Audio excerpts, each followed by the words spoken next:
Hello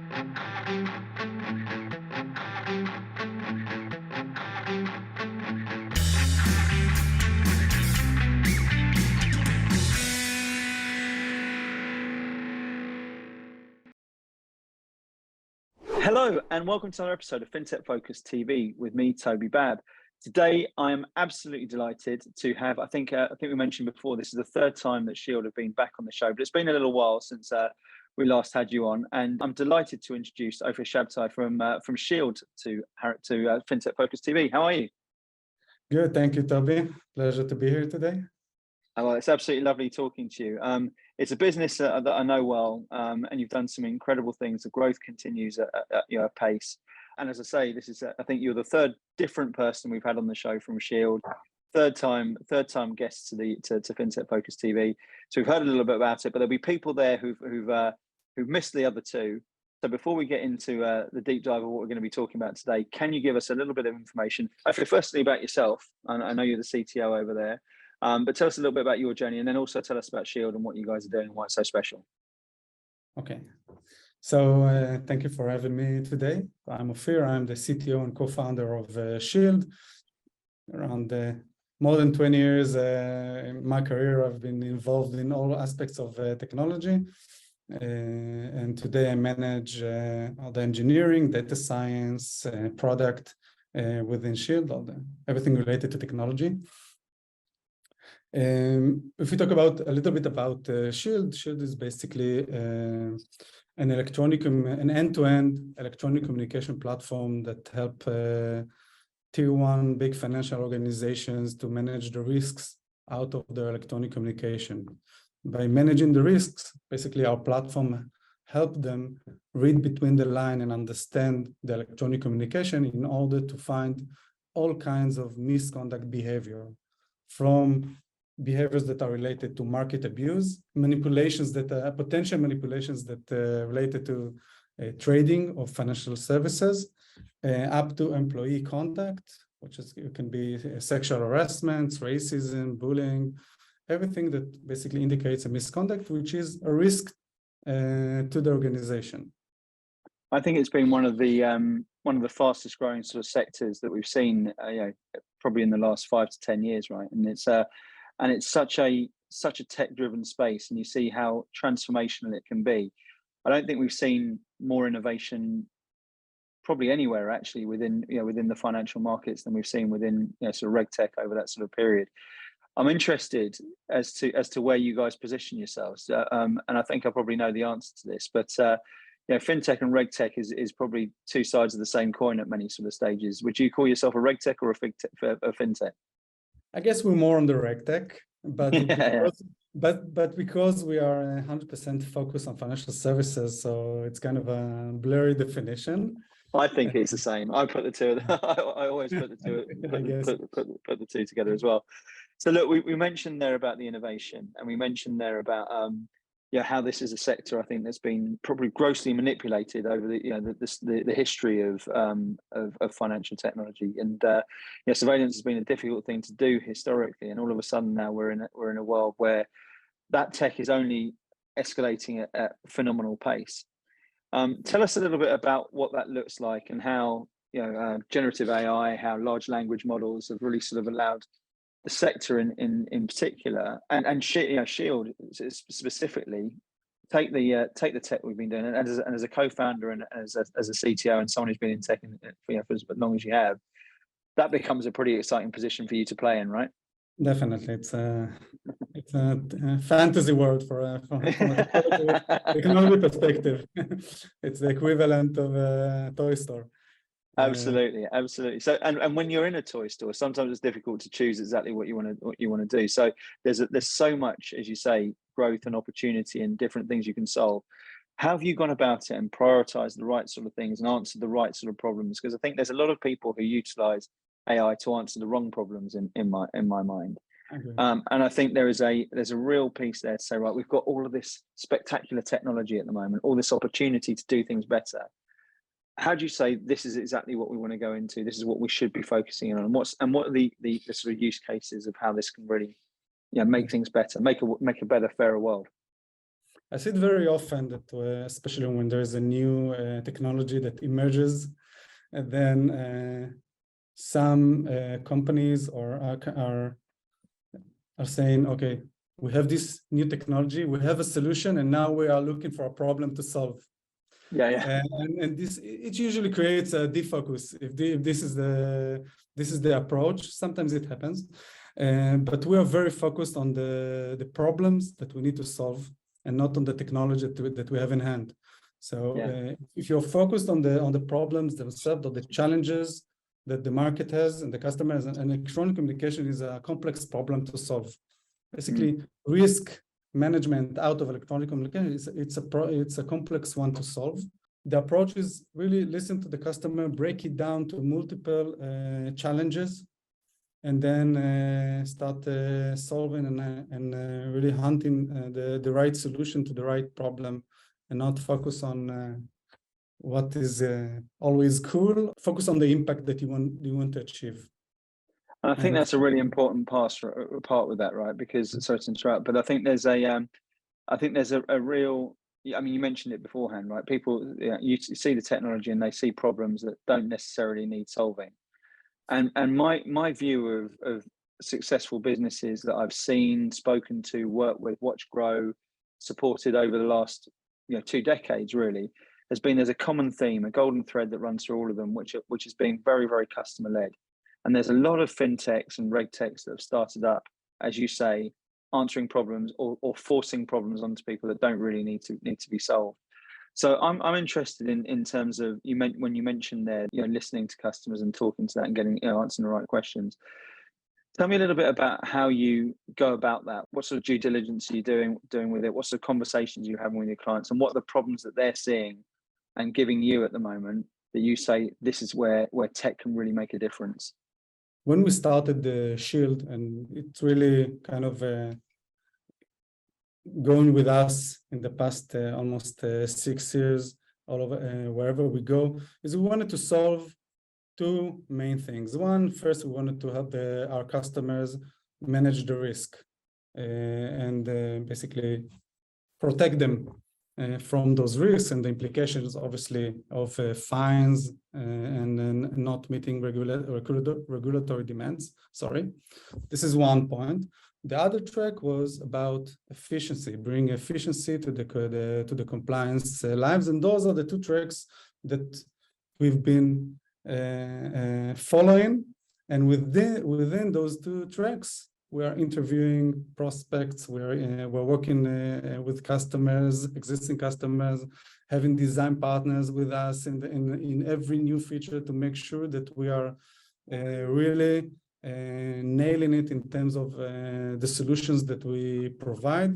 We are also trying to challenge our customers and on those interviews.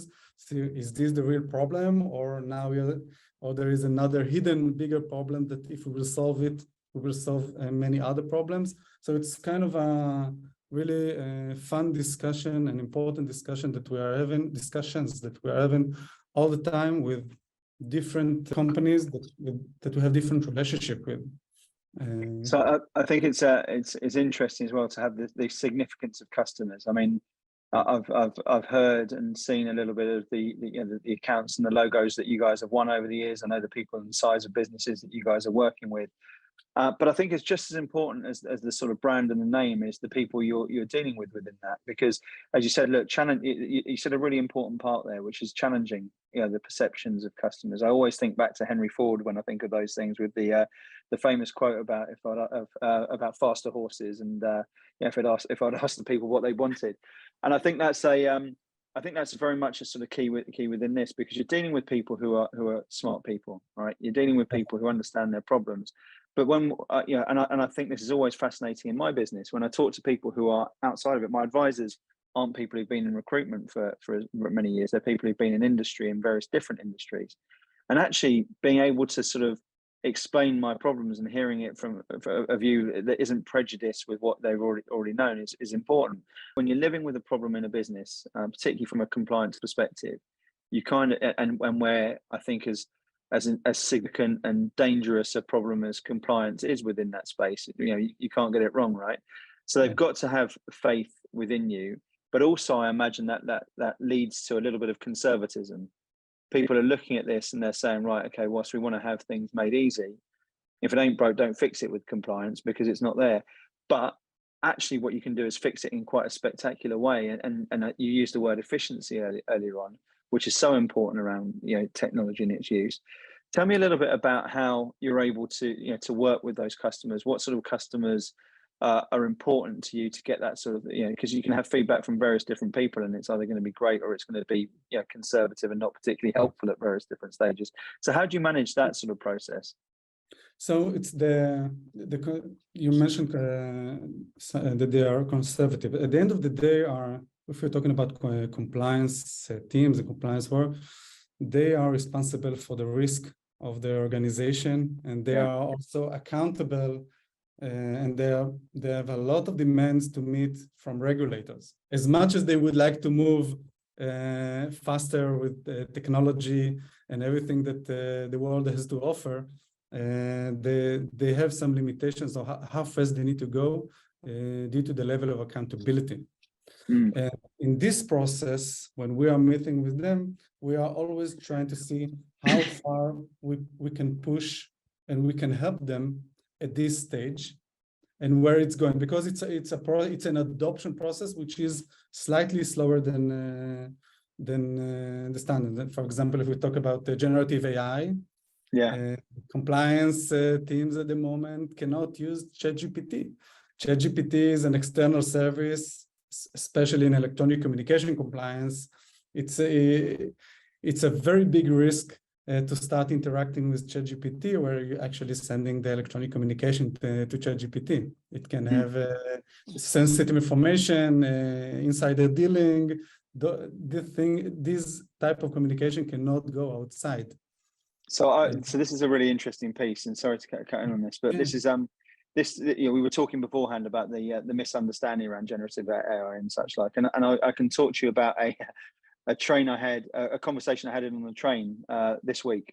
So I go in with a couple of friends who are relatively senior in two relatively major investment banks, and they were talking about ChatGPT. They were talking about AI and such like, and it was almost dismissive.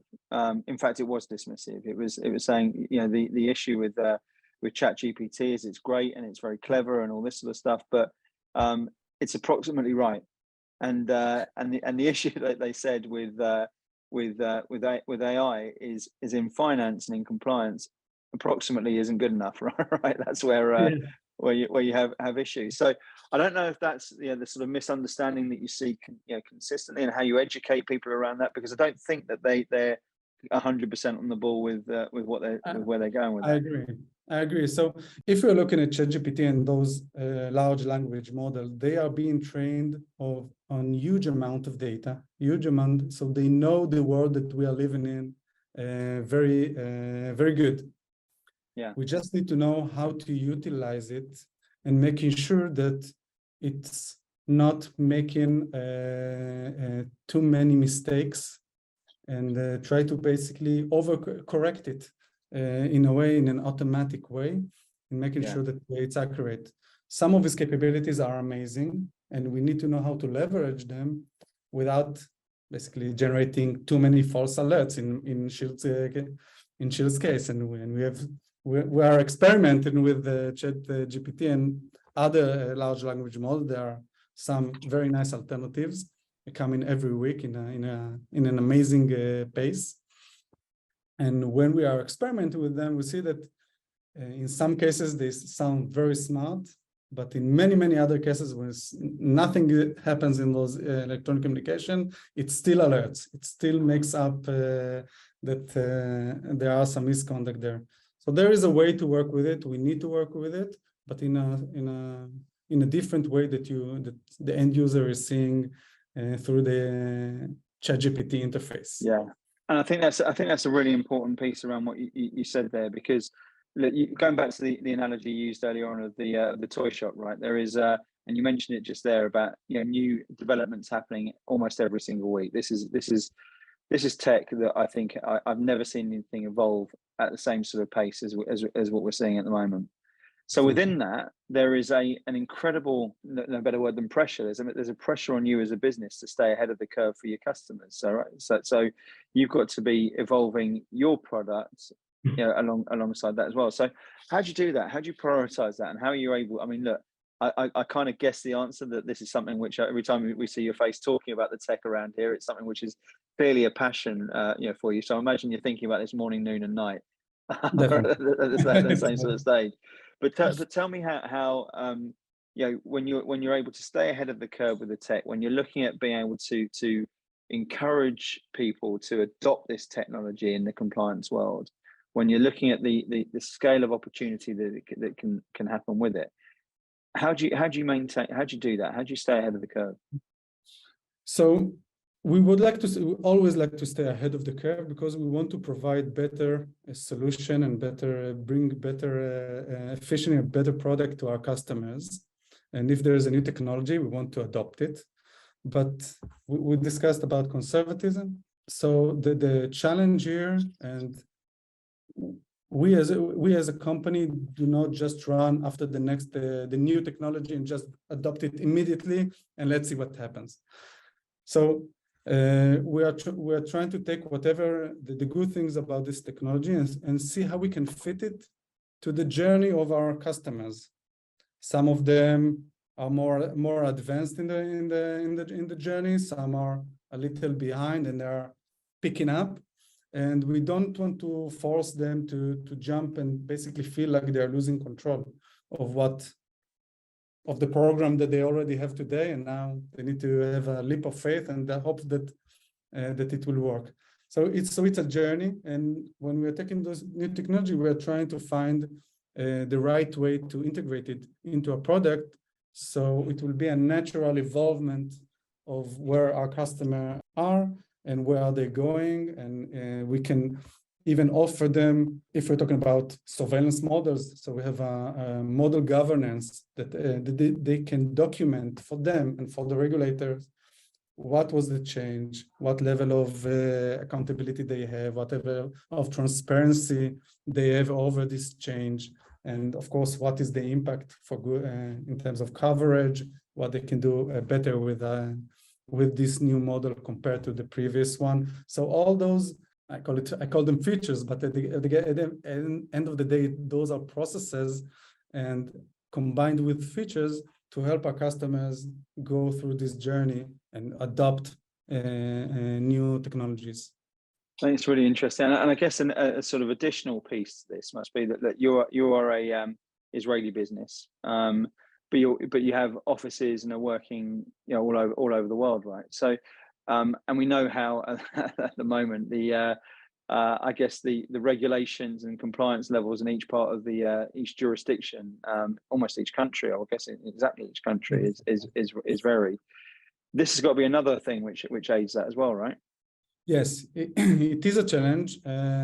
Luckily for us, the majority of the requirements, or the base of the requirements are the same: to find market abuse and to find employee conduct, and where do you retain the data in terms of data residency, and how long do you retain the data? All those are requirements are almost the same. The challenge here is basically to understand the language in each country. Market abuse in English is different than French, Chinese, Nordic languages. We have tens of languages that we support, and those are not one-to-one translations of words, because then you lose context. And those are really different models that are being tailor-made for the right solution in the right language with the right jargon. So this is a challenge, but again, there's a challenge that we took on ourselves because we really want to solve the problem for our customers, not just ticking the box. Regulatory requirements, it's really bringing the efficiency. And when you do this, you are able to, with AI, and specifically those large language models, then you are able to cut down the noise dramatically and basically the efficiency with as little false positive as possible. I can tell you that spoke with a customer that just finished, went to production with us. And he told me, look, before Shield, I had 10,000 alerts per day. And now I have 175. Wow. And he's happy with the risk and with the coverage and everything else. So those, it felt really good to see that, okay. I mean, that's extraordinary. That's an extraordinary number, isn't it? Yeah, it's a dramatic. And is that a regular number? Is that sort of par for the course with what you're seeing with your product coming in there to do? Because when we talk about productivity and efficiency, I mean that's extraordinary, right? On a daily basis. Yes, and that's a regular thing. Yeah, this is usually what we see when we are taking a customer from non-AI systems, and they are bringing them to the 21st century. Well, there, ladies and gentlemen, is the beauty of technology, right? Definitely.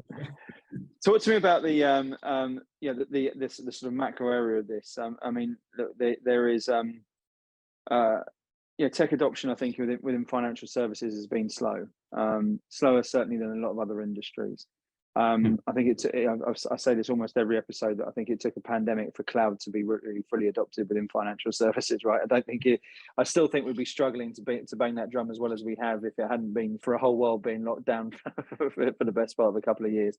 But when we look at it and we talk about the whole compliance life cycle, about what you can do with it, what does the future look like? How excited should we be about the capability of this, and what does it look like for the compliance world in particular? I think that specifically the new advancement in AI with the generative AI and large language models are going to help compliance teams over the next few years in a wide array of problems or challenges or processes that they have in the daily life. It's not going to replace compliance officers. We're not going to let ChatGPT manage the daily risk of an organization. But in terms of efficiency, at the end of the day, we are helping our customers, finding the needle in the haystack, whether it's an alert, whether for e-discovery, whether it's a first-line supervision or trade reconciliation, it doesn't matter. It's finding those specific electronic communications that relevant and matter to them for this specific case. And those new generative AI models are going to bring an exciting opportunities for them. We're experimenting with some of them. Even now, we had a meeting last week, and we were shocked of some of the ideas and POCs that our data science team has conducted. So it's really exciting, and we can see where it's going and imagine where we can fit it for the e-discovery people, case assessment. It's going to impact if implemented correctly. I think that all aspects of compliance, especially in Shield related to electronic communication compliance, but I believe we will see it with other vendors in other spaces as well. And I don't see anyone passing on this opportunity. I definitely think so. And I think you said an interesting piece there about the this isn't technology against the compliance officer. It's technology that facilitates the compliance officer to do a better job. I think there's, going back to misconceptions, I think misconception of technology is it's us against the machines. But I think this is absolutely about compliance embracing technology to do a better and more thorough job that actually does what it's supposed to do, which is reduce human error, make sure everything runs more efficiently, and provide a better service for everyone involved in the industry. And I think that's exactly what you've just been speaking about there, right? Yeah, definitely. Focus on what matters, on the big things, and not on the ED work that can be done, hopefully soon by computer. Absolutely.